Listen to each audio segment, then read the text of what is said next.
what's up? So I was looking back at some of my older videos and then I realized my channel is now officially hit its 1-year anniversary. At least in terms of like posting and things like that. This past year of exploring content creation has been both fun and stressful, but I am really happy with the progression of the quality of my content, at least so far. I've been wanting to get into like video essays and kind of exploring other topics besides just music and, you know, movies, I guess. And I am very excited for videos that are coming up soon. I have a very special announcement coming very soon to you guys. Yeah, I'm just very happy and I'm very excited to show you things that I've been working on recently that I think you guys are gonna enjoy. But yeah, all I have to say, it's been a year since this video. You don't need to watch it. The best part of this video is Snapchat. I'm gonna make this quick. Who the fuck still uses Snapchat? DL men.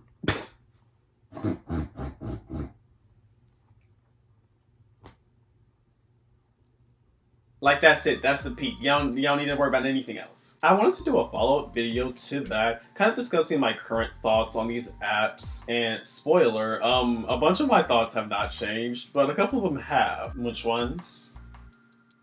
You're just gonna have to keep watching to find out, babes. Being honest, I haven't really been online all that much this past year, to be honest. And this isn't to be like Gabby Hannaty's like, oh, we're so wrapped up in our devices type of move. No, it's not like that. But it's more so to be like, I just don't think a lot of these apps are fun like that anymore. And I think the people owning these apps, the people running these apps have sucked a lot of the fun out of it for us common folk. And yeah, I just wanted to talk about that for a little bit, as well as kind of just, you know, 1 year update, kind of the quality of the videos that I'm making. But anyways, welcome back to my channel. I'm Hayes. Let's get right into this video.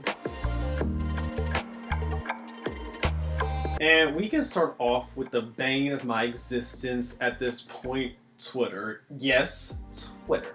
Now, I'm pretty sure I made this point, but I just want to reiterate again how stupid it was from a marketing perspective to get rid of the entire brand of Twitter, especially because of how popular that brand already was within the general. And there was so many things that you could like work off with, like the tweets, like the birds, like it had a brand, it had an identity, and then to turn around and then also do nothing with that. Not only to turn it into X, but what is the brand of X? Dark?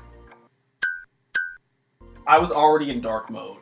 I live in dark mode. Y'all love light skin mode. I don't know nothing about that. But yeah, just getting rid of that really good branding just to turn around and do nothing with your own brand defeats the purpose. And another thing is that you can just tell that Elon is obviously implementing things as a response to how people view him. Removing likes from people's timelines when he found out that not only could everyone see him, but also his racist, bigoted buddies also liking all types of squalor online. The removal of the block feature is also one that is a level of absurdity, because not only does it potentially break the App Store's terms and conditions when it comes to apps, but also there's no positives for the general consumer of Twitter. Like, what purpose does it serve the general everyday user? So it's no wonder that speculation began happening that Elon was doing this as a response of not only finding out that he was potentially one of the most blocked users on Twitter, despite putting himself onto everyone's timeline and forcing himself and his bullshit into everyone's face, and that people, including myself, have been blocking ads from day one. Which other apps have ads too, like Instagram, but it just feels a lot more prominent within Twitter, especially the ads and everything within the comment section, because this is the see because I've been blocking these accounts from day one, I saw the progression of events happen. You could literally just block it was so easy to just block people and like block ads, and then you just wouldn't see them, right? And then he made it a thing where when you try and block an ad that's underneath comments, it will like do a certain thing, like you have to go the extra mile to be like, oh, I don't want to see this, and like it's just a whole system, right? So then he makes it harder to block ads now. And here we are at this point where every time you try to click on that little button over an ad, it'll either just suspiciously open up the ad, Or it'll essentially say that you can't block people unless you pay for Twitter Blue or whatever it's called now. Which, trying this hard to put ads in front of everyone's faces, despite the fact that you went on an interview saying all advertisers can go fuck themselves, is really interesting to me because it shows that you're desperate for these ads, and yet you're trying to play big strong man for these fucking incels online. Elon and his behavior and his energy just gives me secondhand embarrassment, low-key, because it brings out the social anxiety in me to watch him embarrass himself publicly like this pretty much every time he does something. Like, how are you trying to appeal to the alpha male type of user while also going on stage for Trump and clicking your heels like you're in the Wizard of Oz? I have never done that for a man. And I never will, I'm sorry. For a man. Anyways, I also want to talk about how annoying it is to scroll through comment sections now on Twitter. Isn't that really sad? The mentality that I have to go into whenever, especially if it's like something from outside of my circle, because I live in an echo chamber. That's how I keep social media fun. I live in an echo chamber. I don't care. I don't want to hear about the noise. I don't care. This is my timeline. You're not about to stress me out. But the mentality that I have to have when going through these comments is so unburdened by the weight of the world. Because you kind of have to, because so much of Twitter comments is just so much of it is bots, people that aren't even real. Y'all are arguing with people that aren't even real. On top of that, y'all are also arguing with these bigots. What's the purpose? What are you going to do? I get it. It's fun to dunk on bigots. I get it. It's fun.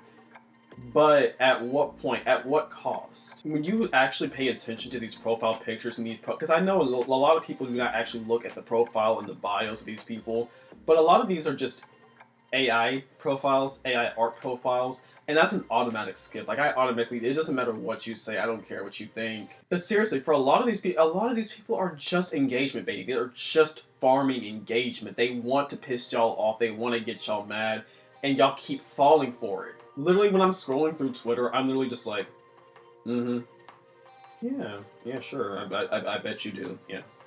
And I just keep scrolling. Whenever I see, like, disgustingness, I just say, sure, bet you do, and then just keep scrolling.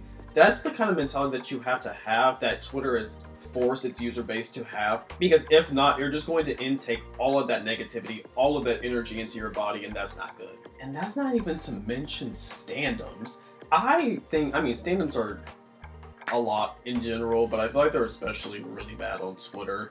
All I'm gonna say, it's a lot more negativity and hatred towards other people than support for their own faves, is all I'm gonna say. But yeah, overall, it's just a bunch of people that are trying to farm engagement and piss y'all off so they can afford Pop-Tarts at Walmart. Like, it's just really not fun to engage with Twitter comments or to even really look at comments, and that's sad because a lot of what makes social media really fun is the comment section of posts. That goes like across the board for like pretty much any social media platform. Also, this is an aside.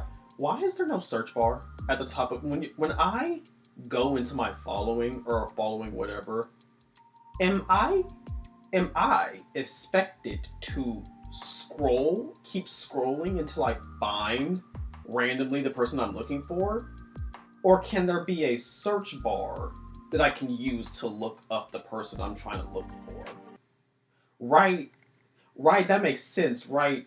But you're over here worrying about a block feature. Yeah, overall, it's just sad to see his desperate attempt to gain attention, notoriety, admiration from a bunch of random strangers online, and he turned this platform into a bigot's wet dream. Moving to Instagram. Yeah, you know what the funny thing about Instagram? I was under the impression that it was a photo sharing app. I was under the impression that the purpose of using Instagram was to share photos. So what's going on here is my question. Why is posting actual pictures so user unfriendly? I think I talked about this before. Why is the tile grid so rigid? Why is the crop feature so rigid when it comes to posting pictures? Why is there no like differences, like having people? You remember when people used to have to post like multiple pictures and like it would like complete one picture. Why can't we just have something like that where you could just have one massive picture or like one picture on the side where it's like it takes up there needs to be more that you can do with Instagram's layout to personalize your own content instead of having to crop out so much of the content of the picture. Also, and this is the thing across the board for social media apps, the picture compression is astronomical. Why is it every time I try to post a high quality picture, I have to finagle it in a certain way, and even then, it still can't get it like how I'm trying to... I thought you were a photo sharing app. I'm trying to share photos. Yeah, the way Instagram's algorithms keep changing, that it makes growth and steady momentum going really hard, especially for art pages, I've noticed. Also, when I'm scrolling through Instagram Reels, why are there certain videos that when I tap on it, it pauses, right? And then some videos, it just mutes the audio. I can't even pause the video. I want to pause the video. Like, that's crazy. I really don't like that. I already talked about how I feel about ads within social media, right? However, I have a little problem, and it's been bugging me, and I want to, all the ladies, if you feel me, help me sing it out. I just want to know something. When you're scrolling through Instagram and you come across, like, let's say this cute little clothing, it's usually clothing for me. There's a cute little clothing piece. I go to try and save it for later, save it to like my bookmarks, and I can't. I'm sorry, do you want people to actually buy the things that you're advertising or no? Because it really seems like you don't. They said if you cannot afford to pay for this right now, like at this current point in time, you're broke. She's broke. Yeah, that's why I'm trying to save it for later. They said no brokies allowed. I thought this was Instagram. Like, stick to the rivers and lakes that you're used to, Sheen. Also, is it me or is Instagram low-key dying a slow death? They've added a bunch of features like the quotes on top of DMs, and then some of the algorithm or like the Instagram Reel changes, and like none of it is revolutionary, and I don't think a lot of people are talking about it like that. Along with just the algorithm not being the best, and there being other apps that kind of do what Instagram is trying to do. I just don't really hear a lot of people talking about Instagram anymore like that. This is a new one. Let me talk about YouTube. Oh, YouTube. Why are these ads getting a little bit ridiculous? Like, it's getting a little much. 2 unskippable ads back to back constantly is what I'm seeing. The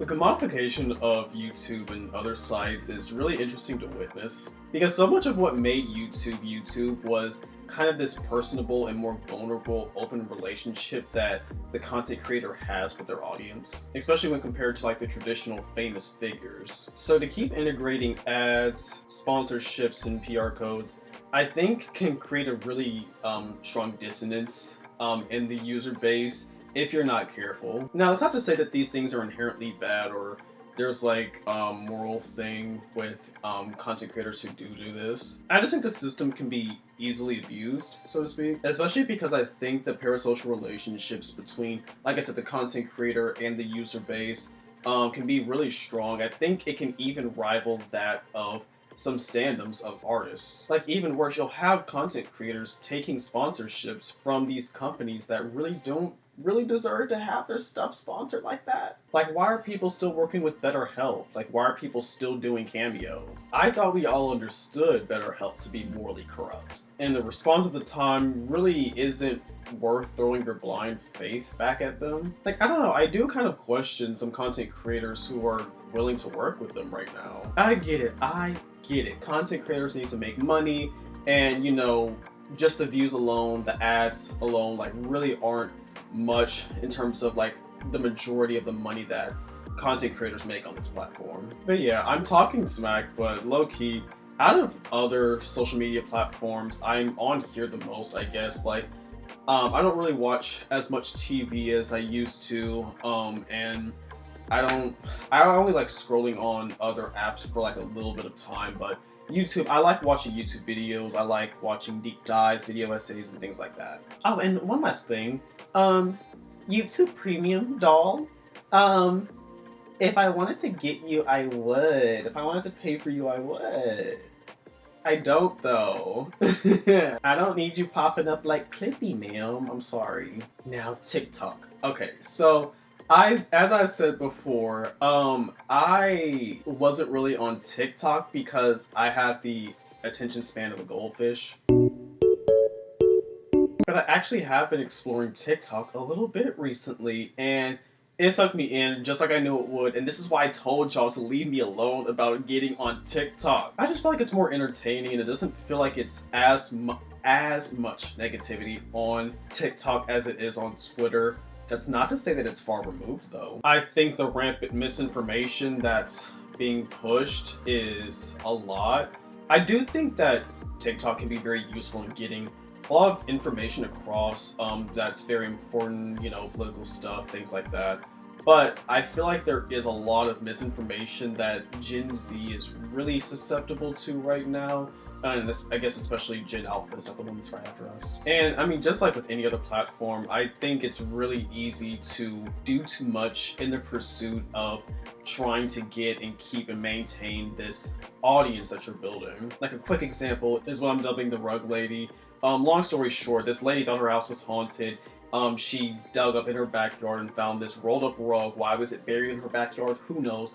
Eventually she called the police. The dogs came there. They marked the spot. But apparently when they dug it up, there was no body in there. However, the entire time, this lady was documenting this the entire time, and it started out like relatively normal, but the more and more subscribers, and she gained a lot of following from this and a lot of momentum. And she eventually went into posting so often about this, and even saying, I won't post, you know, show or record them like digging up the actual rug in case there is something in there. Lo and behold, she did just that, which already set me off because I'm just like, is this not disrespecting potential victims as you so put it? But also afterwards, when the police confirmed that there was nothing in there, she is still trying to capitalize off the success of this, which I guess, sure, fine, fair enough, I guess, but still trying to keep up with the idea that her house is haunted and all this. It becomes a lot, and especially with the idea of the sensitivity of the issue at hand. It's like, is this really what you want to build your platform off of? But yeah, moving on to other platforms, I'm just going to throw these kind of together because I have like some of the same points to talk about with this. Google, Bing, Pinterest, yeah, that kind of thing. I am tired. I am exhausted. As a person, as a consumer, I did not want, nor did I consent to having AI be a part of every platform now. I didn't approve of that. I didn't want that, and I'm guessing a lot of y'all don't want that either. Especially when it comes to Google. Why is it that damn near every time that you try and use Google nowadays, you either get the first thing that pops up is an AI overview, or you go into images and it's a bunch of AI images? I'm sorry, I wanted real results by real people. I'm sorry. One, your AI overview is not accurate enough for you to be having it under damn near every single result at this point. And then on top of this, with the AI images, and I'm going to keep saying this, it's absolutely fuck AI art. It's on that because for those of you who may not know, the algorithm which AI art uses is based off of stolen artwork from artists who did not consent to having their art posted and put into these algorithms. Every single one of these AI art images is stolen artwork. And to be honest, I think artists have enough shit to worry about other than people using AI algorithms in order to, what? Make funny memes? On top of the environmental aspect of it, considering how many resources it takes to produce one AI result. The planet is becoming unlivable. I do hope y'all understand, not to bring doom and gloom into this, but I do hope y'all understand with the way that climate change is happening, humanity is not going to exist for that much longer. It's just not, and we're making it worse for AI overview and some freaking AI art. Really, this is what we're doing. This is what we're making the planet worse for. And like, not too much on like the average everyday person who is just trying to like find some like level of entertainment in their life. But at this point, I'm like, I need it to be said that this is what's happening, and this is why AI needs to be either heavily regulated or it needs to go entirely. And incorporating an AI overview on the most popular search engine is crazy, because not only is Google single-handedly doing what God knows what to the environment because of the AI overview searches, but also how are people supposed to take this platform seriously? How are people supposed to take Google seriously if a lot of the results are just AI? It's a lot of tech gurus and tech billionaires and these moguls that are trying to push AI into everyone's faces with no regulation. They just get to do whatever they want to do, to the point that it's bleeding into other apps like Pinterest. When I'm scrolling through Pinterest, I love using Pinterest as a reference. Why are so many images nowadays AI art? That defeats the entire purpose. Pinterest, a lot of Pinterest is used for and by artists, and you're going to flood the algorithm with AI art, really. I found these images, and I'll post them on the screen right now too. Putting the minus or negative sign and then AI at the end of your search query really does remove AI generated results from Google, even on mobile. So y'all, please utilize these things, because it's up to us at this point to let these people know that we do not fuck with AI. We don't do AI, especially if you're not going to regulate it. This is a whole expansive topic that I could do another video on, but I just wanted to go ahead and get my thoughts out here. Yo, please, that's why I've been using Bing. I don't know if Bing uses AI in the same way that Google does. I need to do my research on that. But at least it's not overt and obvious in the way that Google is. I don't know if that would be better or not, but whatever. Oh, and Snapchat. Who the fuck still uses Snapchat? Anyways, yeah, let's please get these social media apps back to their glory days if they had one. Those are my general thoughts about some of these social media apps. If you would like to follow me on social media, I'll have them posted up on the screen and in the link down below. Like I said, I've been working on something very, very exciting and very special, at least to me, so I'm hoping you guys like it too, and it's going to be coming this month and in the next coming months as well. But yes, thank you so much for watching. You indeed still are, and I'll see you guys in the next one. Peace.